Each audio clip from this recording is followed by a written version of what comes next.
এই যে দেখতেছেন সিঁড়িটা, আজকে আপনারা দেখাইলাম যে সিঁড়ি কিবা করুন লাগে। আপনারা তো দেখুন যে আমি মাঝে মাঝে টিকটক ফিকটক করি, তো আজ টিকটক ফিকটকের কোনো ভিডিও দিতেছি না। আজ দেখাইলাম আপনারা যে আমি যে কর্ম করি সেটা আসলে কি। এই যে দেখতেছেন সিঁড়ি কীভাবে করা লাগে। প্রথমে রডগুলা বান্ধা লাগে, রডগুলা বাইন দিয়া পরে মনে করুন যে সাইড সুইট মারিয়া সিঁড়ির পরে দাপ মারুন লাগে।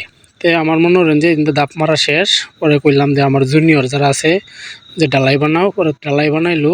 পরে এই যে দেখুন ডালাইটা দিতেছি, ডালাইটা দিতে দিতে মনে করেন যে বিকাল হয়ে গেছে। বিকাল হয়ে গেলে কি সারাদিনই আমরা ডালাইয়ের কাজ করছি। এই যে সিঁড়িটা দেখতেছেন, আপনারা তো উঠে ফাল মারি উঠতে পারেন সিঁড়ির মধ্যে উঠতে কোন কি বাবারে বাবা, কত সুন্দর একটা সিঁড়ি। এটা করতে যে আমরা কি পরিমাণ পরিশ্রম এটা আমরাই জানি। যে দেখুন সিঁড়িটা করতেছি, তো আমার এই সিঁড়িটা করা কীরকম হইলো আপনারা কইলাম জানাইবেন। তো আমি যে কর্ম করি এই ভিডিওগুলো মনে করেন যে আমি সবসময় দিই না, মাঝে মধ্যে দিই।